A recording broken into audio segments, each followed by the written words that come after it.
Naquele tempo, os judeus enviaram a Jerusalém sacerdotes e levitas a João para lhe perguntarem: quem és tu? Ele confessou e não negou, mas confessou: eu não sou o Cristo. Perguntaram: quem és então? Tu és Elias? Ele respondeu: não sou. Tu és o profeta? Não, respondeu ele. Perguntaram-lhe então: quem és afinal? Precisamos levar uma resposta aos que nos enviaram. Que dizes de ti mesmo?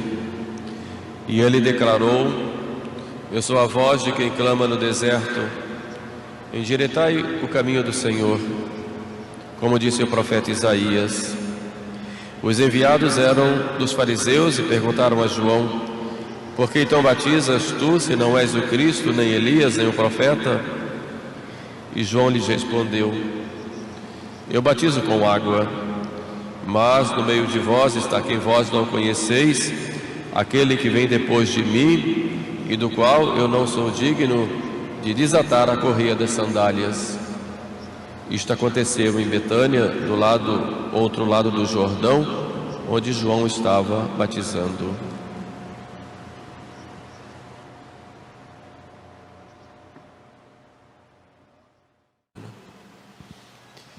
E hoje se destaca em João a virtude da humildade, uma virtude própria dele, que deve ser a nossa virtude, porque a humildade é a base de todas as virtudes. E a igreja nos coloca esse trecho do Evangelho de São João exatamente para nos mostrar como nós devemos ser humildes ao nos prepararmos para o Natal. No Natal nós vamos nos prostrar diante de um presépio, né, contemplando a grandeza de Deus, mas sobretudo a humildade daquele menino que é Deus. Por isso, nesta homilia, eu gostaria de fazer uma meditação a respeito dos estágios, digamos assim, da humildade de São João, ou das características dessa humildade, e que deve ser a nossa também. Então vejamos como começa o Evangelho. Os fariseus enviam levitas e sacerdotes a João, já sabia da sua fama, conhecia como a multidão ia à sua procura, para perguntar, né, quem ele era. E João logo, quando eles chegam, João logo diz: eu não sou o Cristo. Então a primeira característica da humildade de João é exatamente ele não trazer para si a glória que é do outro, que é de Jesus. Eu não sou o Cristo. A humildade começa por aí, e nós reconhecemos o que nós somos e que não somos grande coisa, né? Porque tudo que nós somos, nós recebemos de Deus. A única coisa que é nossa são os nossos defeitos e os nossos pecados. Por isso São Paulo diz: aquele que se gloria, glorie-se no Senhor. E não é aquele que se recomenda a si mesmo que deve ser honrado, que tem glória, mas aquele a quem Deus recomenda. De modo que nós temos que ter um cuidado, como João, de não tirar a glória do outro para trazer para nós. Às vezes ocorre, quando o outro recebe um louvor ou tem alguma graça, pode-se acontecer de haver uma tentação de inveja e de vaidade, dizendo: isso não era devido a ele, e sim é devido a mim. Então a humildade de João vai mostrar exatamente isso para nós. A glória é de Deus, que dá a cada um como Ele quer os diversos dons e graças. E nós não podemos tirar do outro a graça ou o dom que é dele. Então, humildade significa reconhecer o que nós somos na verdade. E se temos alguma coisa boa, que seja glorificado o Senhor e não nós. E isso é um desafio muito grande, porque nós somos muito vaidosos e gostamos de trazer o louvor só para nós. Gostamos de ser honrados, não aceitamos críticas, gostamos de julgar os outros. Então o humilde, ele procura ficar a sós com Deus, embora não se esqueça da dimensão dos outros, do próximo, mas ele não tira a glória de ninguém e não atrai para si. Muito pelo contrário. São João diz: é preciso que ele cresça e eu diminua. Então a humildade vai nos levar a nos olharmos diante de Deus. Quem sou eu diante de Deus? E não quem sou eu diante dos outros. No segundo ponto, São João, eles então insistem: és tu Elias? És tu o profeta? E João vai respondendo sempre: eu não sou. Mas João era um profeta, e João tinha o espírito de Elias, no sentido de que João veio para preparar o caminho do Senhor. E mesmo assim João diz: eu não sou. Ele não estava mentindo, mas ele tinha algo a mais do que aqueles profetas que estavam sendo citados ali. Mas mesmo assim ele preferiu se recolher e não quis aparecer, porque ele não queria atrair as atenções para si. Havia alguém que deveria ter mais atenção do que ele. A humildade faz exatamente isso. Embora nós tenhamos dons e devemos colocar a serviço de Deus e do próximo, nós nunca podemos nos exaltar nesse sentido. Os santos se consideravam os piores. Embora fossem muitos santos, praticassem muitas virtudes, eles sempre se consideravam pequenos, menores do que eles eram. São João Maria Vianney, por exemplo, quantas vezes ele saiu da paróquia e queria ir para um lugar distante, para um lugar ermo, e dizia: eu preciso sair daqui, que eu quero ir lá chorar a minha pobre vida. De modo que o santo nunca se exalta, mesmo ele sendo santo. Então o cristão nunca se exalta nas suas virtudes, nunca. Embora coloque as suas virtudes, ou melhor, os seus dons a serviço de Deus e do próximo, ele nunca se exalta. Embora seja verdade que ele tem aqueles dons e virtudes, ele simplesmente coloca a serviço de Deus e do próximo, mas ele nunca se exalta por causa disso. O santo nunca fala de si. E quem quer ser santo não pode querer atrair as pessoas para si e começar a se ufanar e se exaltar, pincelar o seu ego para que todos vejam e o reconheçam como ele acha que deve ser reconhecido. O santo não. O santo também não se faz de vítima.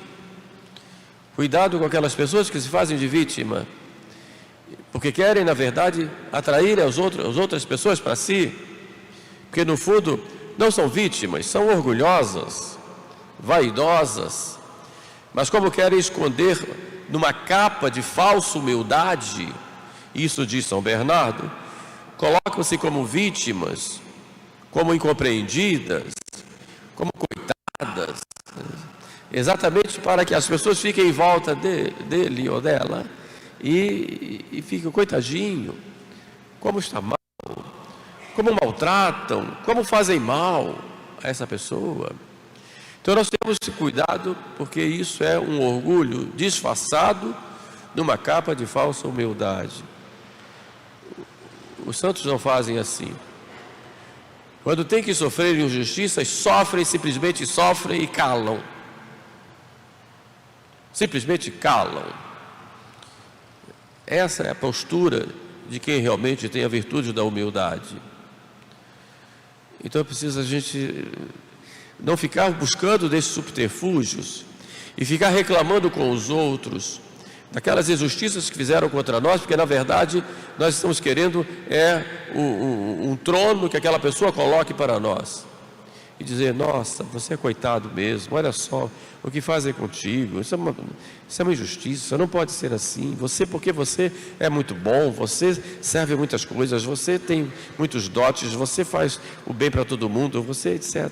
Quer dizer, a pessoa fica buscando né, nesse papel de vítima, fica buscando exatamente glórias que são falsas. E que são falsas. Porque a verdadeira glória, quem dá para nós, não são as pessoas. É só Deus. A verdadeira glória, nós só vamos ter no céu. Só no céu. É claro que entre nós temos que ter deferência, respeito, incentivar, ajudar, elogiar, agradecer. Mas tudo aquilo que a pessoa tem de bom é Deus que está agindo nela. Então a glória é de Deus nela. É exatamente isso que nós fazemos com os santos. E João diz: eu não sou Elias, não sou o profeta. Mas João vai além na sua humildade e pergunta então para ele: quem és? Para que nós possamos responder àqueles que nos enviaram. E ele responde: eu sou a voz do que clama no deserto. Muito se pensou, se meditou sobre isso. O que João quis dizer que é a voz que clama no deserto? Poderia-se dizer a voz que clama no deserto, no sentido de num deserto uma voz, imaginem, só tem areia e sol, e uma voz ali, o que é? Isso é uma lição de humildade. Mas há um outro aspecto em ser voz. O que é a voz? A voz não é um ser em si. A voz, o que é a voz? O que é a voz? A voz só existe a serviço de alguém que fala, a serviço do que é falado. E quem é que fala em João? O próprio Deus. Diz lá: ele terá o espírito de Elias, o espírito que virá como aquele que vai anunciar ao povo em tempos difíceis a salvação que se aproxima. Então a voz está a serviço de alguém que fala. Então ser voz é serviço, é estar a serviço de alguém, estar a serviço de Deus. Isso é ser voz. Por isso não tem mais do que quem fala, e quem fala é o próprio Deus. Eu sou apenas a voz. Estou aqui não para exaltar a voz, mas para exaltar quem está falando. Mas mais ainda, e o que é que se está falando? Então João, ele é a voz no sentido de que ele fala em nome de Deus e fala algo para nós. Quando nos chama à conversão, a uma mudança de vida e, sobretudo, quando ele anuncia e apresenta o Salvador. Então nós devemos ser essa voz nesses tempos em que nós vivemos, não para nos exaltarmos, mas devemos ser essa voz de Deus, essa voz da igreja, que em tempos de tanta escuridão em que nós vivemos, poucas vozes se levantam em defesa da doutrina verdadeira e em defesa da verdade. Não para nos exaltarmos, repito, não para sermos louvados e aplaudidos, ou para ficarmos buscando quantos likes deram nas nossas falas, ou naquilo que nós estamos fazendo, porque não buscamos glória do mundo, mas porque a verdade tem que ser falada, com critério, com pedagogia, mas tem que ser falada, tem que ser ensinada. É Deus quem fala, e a verdade é que é falada. Mas a verdade maior e principal, e podemos dizer única, é o próprio Jesus, que é a luz do mundo. Ele é a palavra, Ele é a verdade, é o verbo, palavra, que se fez carne e habitou entre nós. Por isso toda a verdade vem de Cristo e vai para Cristo nosso Senhor. Nós temos que proclamar essa verdade. Mas João proclamava a verdade que é Cristo, proclamava primeiro com a sua vida. Por isso, para buscar falar a verdade paralelamente, ou no certo sentido até antecipadamente, nós temos que cuidar de fazer com que esta verdade faça parte da nossa vida. João pregava o que o que vivia e vivia o que pregava. E se nós queremos falar de Jesus, temos que viver Jesus. Se queremos falar da verdade, temos que viver a verdade com relação a Deus, com relação a nós mesmos e com relação ao próximo. Daí a necessidade de, seguindo João com humildade, não queremos nos ufanar e que ao falar a verdade, atrairmos as pessoas para nós, e sim para a verdade. João dizia, é preciso que ele cresça e que eu diminua, porque eu sou apenas uma voz, só isso. Por isso não se admite um pregador do Evangelho que usa da palavra de Deus para benefício próprio, seja material, financeiro, seja em termos de fama. Não está sendo profeta, está sendo orgulhoso. Não. Também não pode ficar satisfeito em dizer que vou falar a verdade para agradar as pessoas, porque a verdade às vezes desagrada, e muitas vezes desagrada. E a grande tentação que nós temos ao pregar a verdade é querermos atrair as pessoas para nós. Por isso, muitas vezes passamos por cima da verdade e não assumimos aquilo que deve ser assumido, exatamente para não sermos julgados pelos outros, para não ficarmos mal com os outros, para sermos o que se diz hoje de politicamente corretos. Então calamos a verdade, porque temos medo do que vão dizer de nós ou fazer conosco, porque nós estamos reconhecendo a verdade.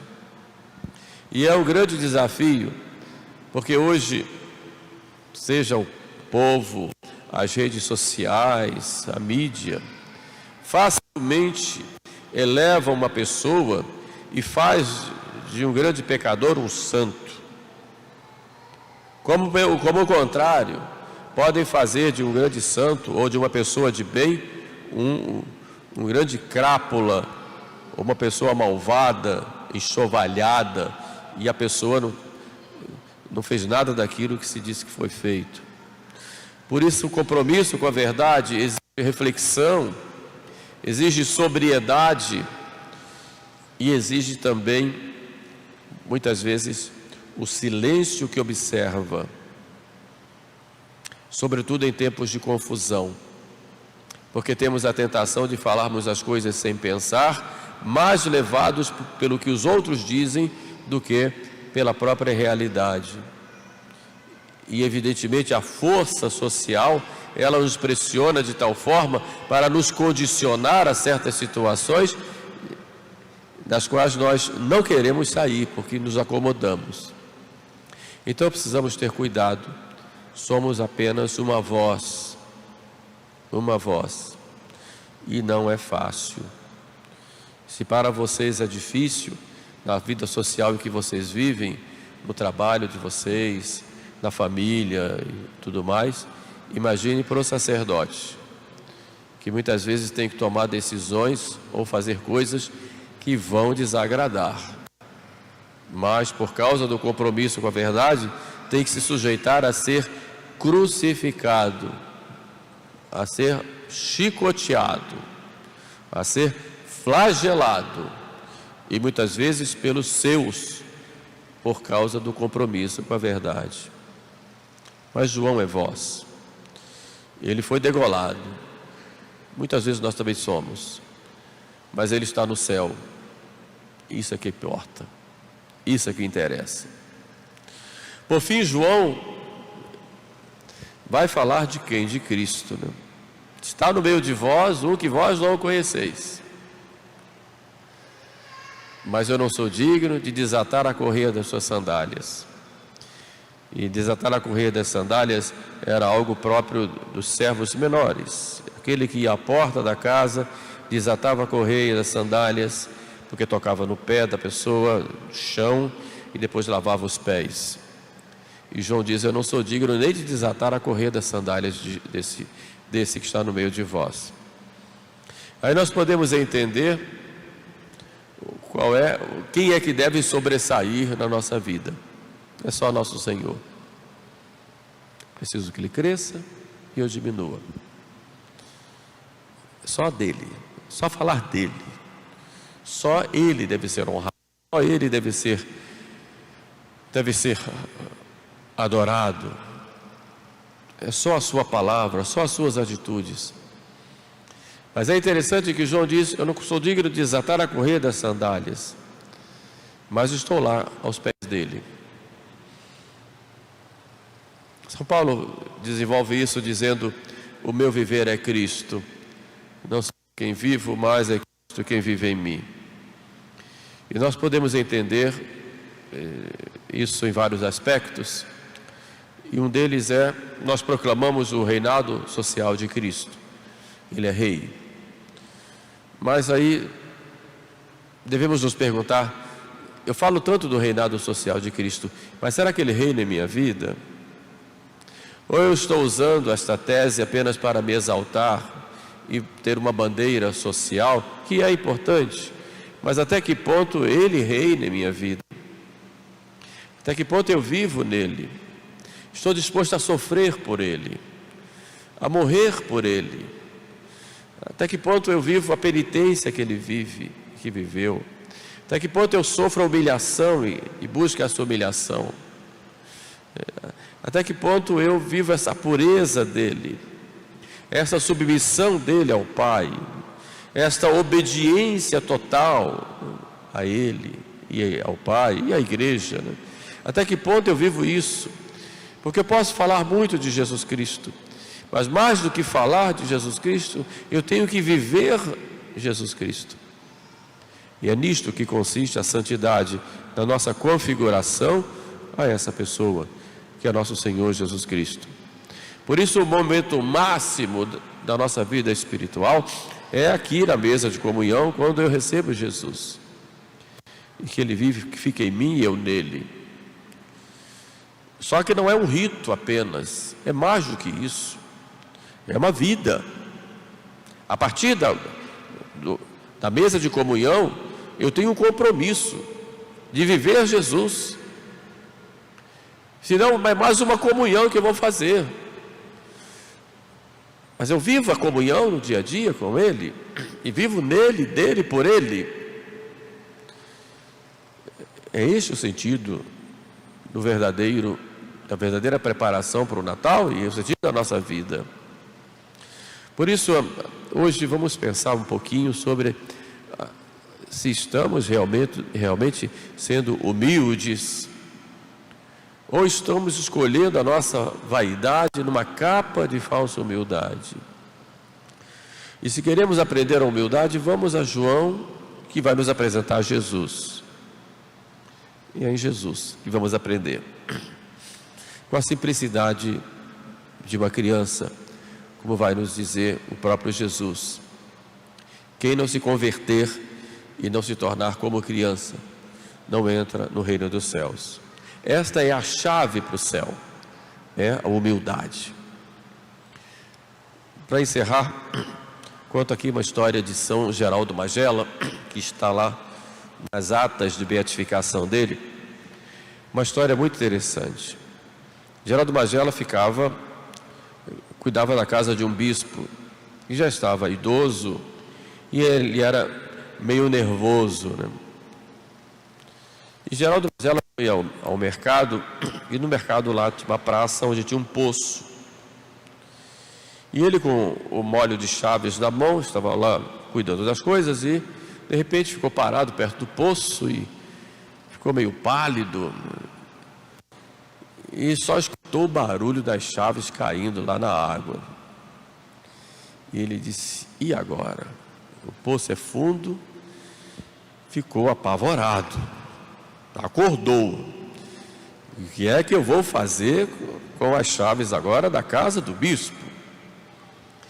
E ele então correu na catedral, estava nessa época de Natal, e foi lá no presépio e sequestrou o menino Jesus e levou lá no poço. E disse: olha, Jesus, eu não tenho condição de pegar essa chave, porque o poço é fundo. o senhor vai pegar para mim. É só o senhor, porque eu confio no senhor. Arrumou uma cordinha, amarrou o menino Jesus e desceu lá. E lá de cima gritou: Jesus, por favor, pega a chave para mim. E na sua simplicidade, nota que já era grande, era um irmão, puxou.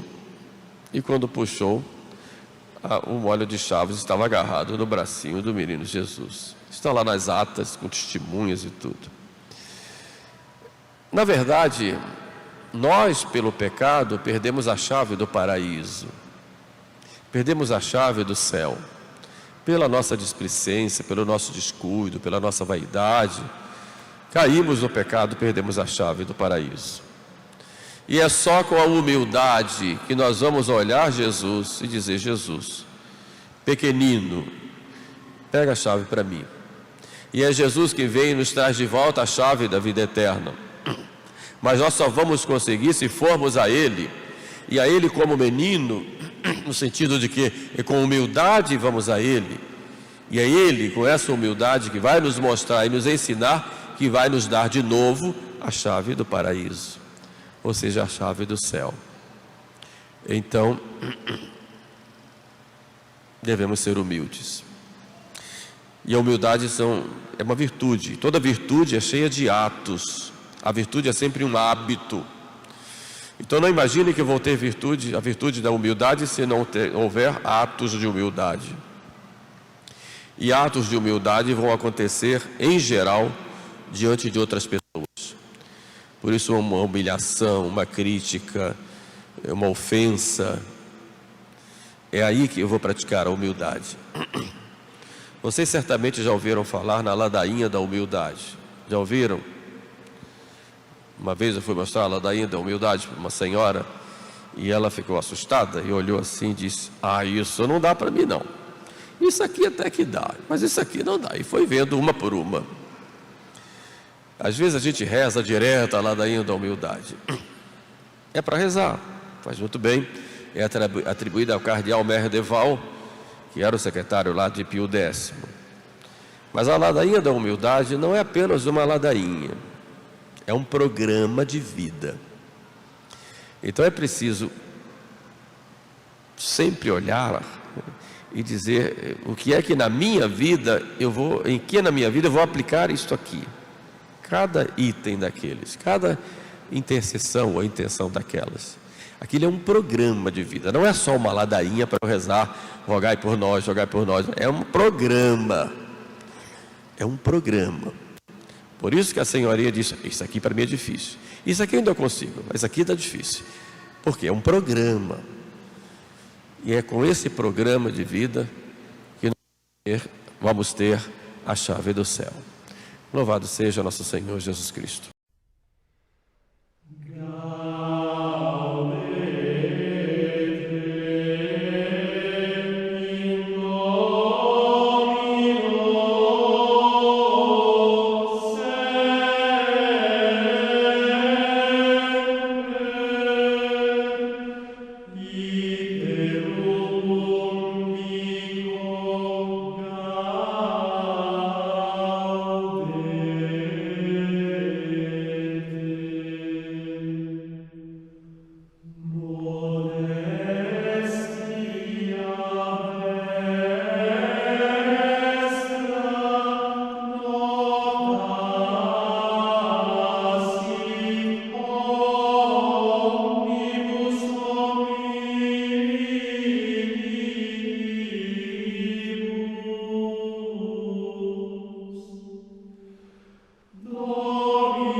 Kyrie